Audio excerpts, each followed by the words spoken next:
सौंदर्य केवळ डोळ्यात नसतं, ते असतं दागिन्यांमध्येही. सोने, चांदी, हिरे आणि त्यावर तुमचं नाव कोरणारं एक विश्वासाचं नाव म्हणजेच संगमनेर येथील ओम मयूर ज्वेलर्स. पिढ्यानपिढ्यांचा वारसा असलेले दागिने आधुनिक डिझाईन सोबत आता तुमच्या जवळ. लग्न कार्य असो, सण असो वा खास क्षण, ओम मयूर ज्वेलर्स मध्ये मिळेल प्रत्येक प्रसंगासाठी खास दागिने, खास तुमच्यासाठी.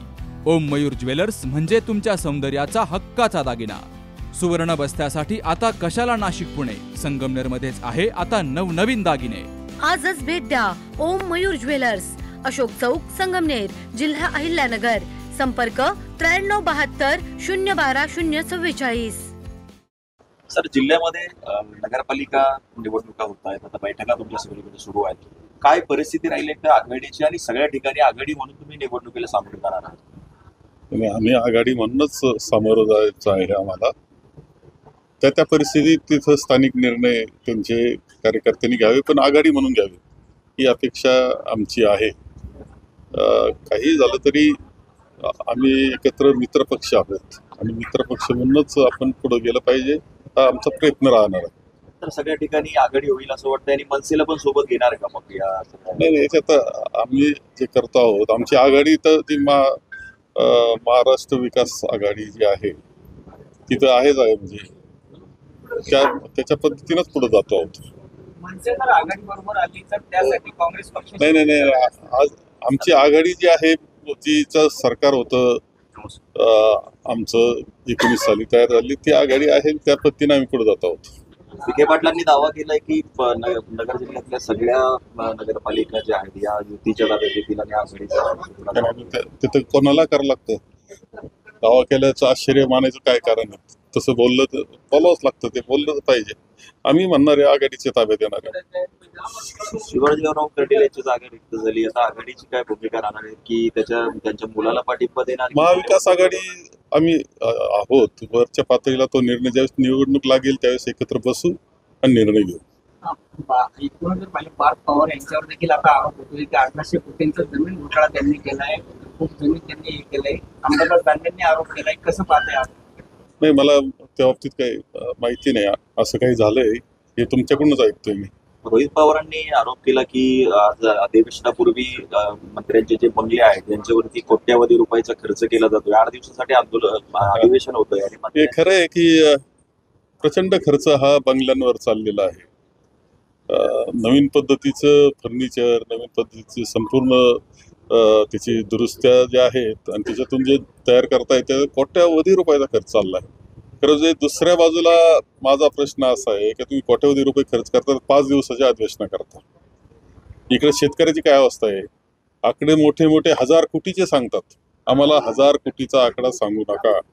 आम्हाला एकरी तुम्ही किती दिले आणि त्यामध्ये तो शेतकरी कसा उभा राहणार हे सांगा, असं माझं मत आहे. 1000 कोटीचे आकडे सांगा, फसवे आकडे देऊ नका तुम्ही. स्पष्टपणे सरकारला माझं म्हणणं आहे की फसवे आकडे देऊन आकड्याच्या गोंधळात घालू नका.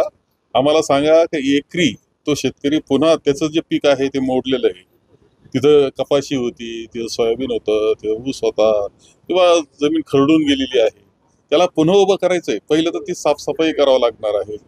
वाहून गेली असेल तर व्यवस्थित करा. जमीन वाहून गेली असेल, खरडून गेली असेल तर त्याचं काय करणार आहात?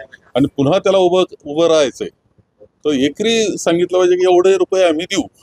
1000च्या आकडा, खोटे-नाटे आकडे सांगून बनवाबनवीचा कार्यक्रम करू नये, असं माझं स्पष्ट मत आहे. केंद्र पथक देखील आता पाहणीसाठी दाखल झालेलं आहे, वेगवेगळ्या ठिकाणी पाहणी करतायत. काय वाटतं की केंद्राकडून अपेक्षा आहे?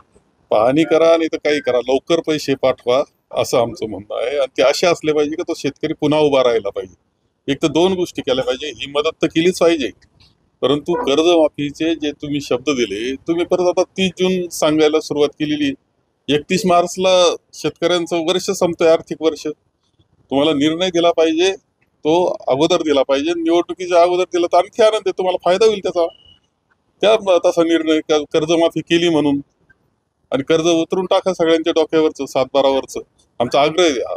मात्र या पथकाची जी पाहणी आहे ही केवळ फारच होती का? कारण रात्री जाणं, मोबाईलच्या टॉर्च मध्ये पाहणी करणं, खरंच त्यांना कशी पाहणी करायची करावा त्यांनी. आम्हाला एकरी किती रुपये मिळाले मदतीचे आणि किती शेतकऱ्यांना मिळाले, हा खरा महत्वाचा प्रश्न आहे. बरं, हा प्रश्न महाराष्ट्रातल्या खूप जिल्ह्यांचा आहे, खूप शेतकऱ्यांचा आहे. कारण एका बाजूला अतिवृष्टी झाली, ढगफुट्या झाल्या, वाहून गेलं, दुसऱ्या बाजूला सतत पाऊस चालल्यानं सुद्धा नुकसान झालेलं आहे. त्यांचं काय करणार आहे तुम्ही? तिकडे तर अजून फिरकायला तयार नाहीत ते. युतीचे घटक पक्ष आहे राष्ट्रवादी, अजित पवार सांगतायत का शेतकऱ्यांनी कर्जमाफीची अपेक्षा करू नये. हे काय चाललंय म्हणजे आता खरं म्हणजे शेतकऱ्याला तुम्ही फसवू शकत नाही. तुम्ही जाहीरपणे सांगितलं काय मी कर्जमाफी करू, आता अपेक्षा करू नये, फुकट किती वेळा वाटायचं, हे शब्द तरी शोभतात का? आणि दुर्दैवाची गोष्ट अशी की शेतकऱ्याचा मुलगा म्हणायचं आणि शेतकऱ्याच्या अपेक्षा भंग करायची, त्यांना दिलेल्या खोटे आश्वासन खोटे दे तुमचे, याचा अर्थ तुम्ही फसवायला निघालेत शेतकऱ्याला. बिलकुल बरोबर नाही. जिल्ह्यामध्ये आज बिबट्यांचा मोठा हैदोस सुरू आहे. अनेक ठिकाणी लहान मुलांचा जीव गेलाय, शेतकरी धास्तावलेले आहेत आणि अशी अवस्था जेव्हा पूर्वी होतं का प्राण्यांकरता अभयारण्य करावं लागत होतं, ही अवस्था होती का प्राण्यांसाठी अभयारण्य असायचं का तिथं प्राण्यांना संचार करता यावा. आता उलटी परिस्थिती, माणसांसाठी अभयारण्य करायची पाळी आली. त्याला माणसाला अभय काय देणार तुम्ही? या जीवाचं काय करायचंय? लहान बालकांचं काय करायचंय? महिला शेतात कामाला जातात, त्यांचं भवितव्य काय, त्यांचं काय काय होणार, त्यांच्या भोवती कसं संकट यांना माहीत नाही. अशी इतकी गोंधळाची अवस्था, कठीण अवस्था संपूर्णपणे या बिबट्यांमुळे झाली. सरकार त्याच्यावरती ठप्प आहे, काही करायला तयार नाही, काही निर्णय घ्यायला तयार नाही. अत्यंत दुर्दैवी अवस्था आहे. स्वराज्य संस्थेला कसं वातावरण आहे जिल्ह्यामध्ये? चांगलं वातावरण आहे आमचं. लोकांचा अपेक्षा भंग झालेला आहे सरकारच्या बाबतीत. आणि 2-3 वर्ष ज्या पद्धतीचे कारभार हे चालले अधिकाऱ्यांचे, त्यामुळं तर खूपच त्रास लोकांना सहन करावा लागलेला आहे. त्यामुळं आमची महाविकास आघाडी निश्चितपणे चांगलं यश मिळवेल. आता नगरपालिका निवडणूक लागताय, आज तुम्ही आढावा बैठक घेताय, एकूणच जिल्ह्यातली जर परिस्थिती पाहिली तर कोणते मुद्दे घेऊन तुम्ही जनतेसमोर? अनेक मुद्दे हो, मुद्द्यांना कुठं म्हणजे खरं सांगतोय तुम्हाला की अधिकाऱ्यांच्या काळामध्ये प्रचंड भ्रष्टाचार वाढलेला आहे. कुठं सीओ होते, कोणी होते, हे सगळे नगरपालिकेचे, यांचा कारभार एक हाती कारभार चालला. लोकप्रतिनिधीच नव्हते, प्रचंड भ्रष्टाचार त्यांनी केलेला आहे. लोकांच्या अडचणीमध्ये भर पाडलेली त्यांनी. इथं वस्तुस्थिती आहे म्हणजे सगळ्या नगरपालिकेमध्ये प्रचंड कचरा कुंड्या झालेल्या आहे सगळ्या नगरपालिकेच्या. तुम्ही पाहिलं तर लोकप्रतिनिधी ज्यावेळेस होते त्यावेळेची परिस्थिती आणि आताच्या परिस्थितीत तुम्हाला जमीन आसमानाचा फरक दिसेल. ही वस्तुस्थिती आहे. अनेक गोष्टी आहेत. भ्रष्टाचाराचा मुद्दा आहे. अंमली पदार्थ प्रचंड वाढ झालेली अलीकडच्या काळामध्ये. जे अंमली पदार्थ राजरोसपणे पानपट्ट्यांवर मिळायला लागले अशी अवस्था आहे. विशेषतः हायस्कूलचे मुलं, लहान वय 5वीचा मुलगा अंमली गोळ्या खाऊन घरी जाणं सुरू झालेलं आहे. ही अवस्था जर दिसते आहे, ते सरकारचं नियंत्रण नाही. या सरकारी संरक्षण या पद्धतीला आहे काय, अशी काळजी आम्हा सगळ्यांना वाटते आहे. 4 वर्ष निवडणुका नाही झाल्या आणि बोगस मतदान भरपूर आहे, तर त्याच्यासाठी आता काय करणार? नाही, आम्ही तर दाखवून दिलेलं आहे का बोगस मतदान आहे, 100% बोगस मतदान आहे. आम्ही त्यामध्ये निवडणूक आयोगाला पत्र दिलेलं आहे. निवडणूक आयोग आम्ही स्वतः जाऊन भेटलेलो आहोत, सर्वपक्षीय जाऊन भेटलेलो आहोत. त्यांनी ती दुरुस्ती केली पाहिजे आम्हाला आश्वासनं दिलेले आहेत. आता जे बोगस आता आहे ते रोखण्याचं काम आता निवडणूक आयोग करत नाही, कारण त्याच्या पाठीमागं कुणीतरी आहे. निवडणूक आयोग स्वतः आता स्वतःच स्वायत्तता राहिलेली नाही त्याची, त्याला कुणीतरी चालवतं. ही वस्तुस्थिती ज्यावेळेस दिसते आहे त्यावेळेस आता जनतेला हे काही गोष्टी हातात घ्याव्या लागतील. निवडणूक आयोग म्हणते की जे पोलिंग एजंट त्या ठिकाणी पक्षाचे असतात, मग ते मतदानाच्या वेळेस नाही, असं आहे की निवडणुकाची मतदार यादी हा बेसिक डॉक्युमेंट आहे. तुमची निकोप जर निवडणूक पाहिजे असेल, आणि ह्या काळामध्ये असं आहे की आता डिजिटलचा काळ आहे. तुम्हाला किती वेळा दुबार आले तिबार आले हे एका 1 क्लिक जर समजू शकतं, तर निवडणूक आयोग त्या सॉफ्टवेअरचा वापर का करत नाही? त्यांना कोण निर्बंध घालतंय? कोण त्यांना हा सॉफ्टवेअर वापरू नये म्हणून सांगतंय? कुणीतरी आहे असं की त्यांना कंट्रोल करतंय निवडणूक आयोगाला, आणि त्याच्यातून ते ही बोगस असलेली नावं तसेच ठेवण्याचा प्रयत्न हा निवडणूक आयोगाचा स्वतःच आहे असं वाटून जातं. डबल स्टारचा निर्णय निवडणूक आयोगाने घेतलाय, तर कसं पाहता? काय आता तुम्ही कसं अंमलबजावणी करता, आमचं लक्ष आहे त्याच्यावर. आम्ही जाणीवपूर्वक लक्ष ठेवू. फक्त आश्वासनं चालणार नाही. निवडणूक आयोग आता खरं म्हणजे केंद्रीय निवडणूक आयोग असं आहे की त्यात आता पक्ष स्थापन करायला हरकत नाही असं वाटून गेलं. राहुलजींनी आरोप केल्यानंतर ते उत्तर ज्या थातूर मातूर उत्तरं देत आहेत, चुकीचे उत्तरं देत आहेत. म्हणजे एखाद्या राजकारण्यानं उत्तर द्यावं असं जर निवडणूक आयोग उत्तर देत असेल, त्यांनी खुलासा केला पाहिजे, स्पष्टीकरण केलं पाहिजे. तुमचं जनतेचं, राहुलजींचंच नाही, जनतेचं समाधान करून दिलं पाहिजे का तुम्ही सांगता ते नाही, ही वस्तुस्थिती असं म्हटलं पाहिजे. त्याऐवजी ते राजकारणासारखे आरोप करतात चुकीचे. एकदम ही संपूर्णपणे लोकशाहीची दिशाच चुकीच्या दिशेने जात आहे. बिहारचा पहिल्या टप्प्याचं मतदान पार पडतंय, काय परिस्थिती राहील आणि भाजप किंवा नितीश कुमारांना पुन्हा दिल्ली जनता स्वीकारेल असं वाटतं?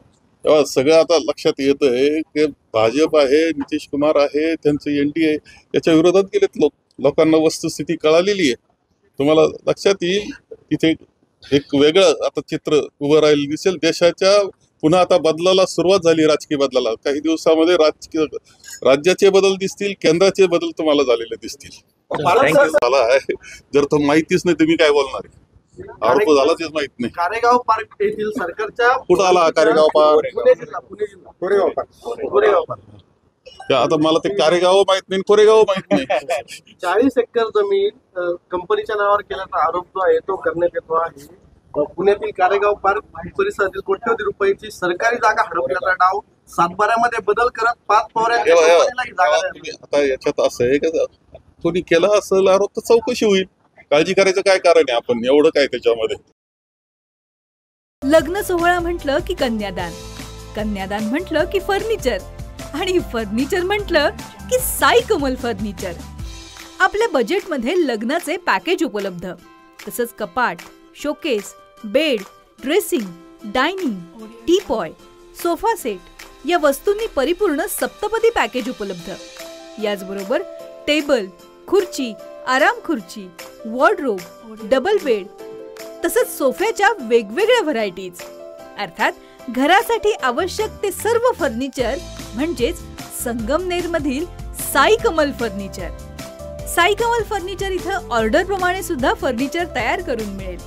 आजच भेट द्या साई कमल फर्निचरला. प्रोप्रायटर गणेश साहेबराव सातपुते, वसंत लॉन्स समोर, संगमनेर. मोबाईल 98 814 73 753.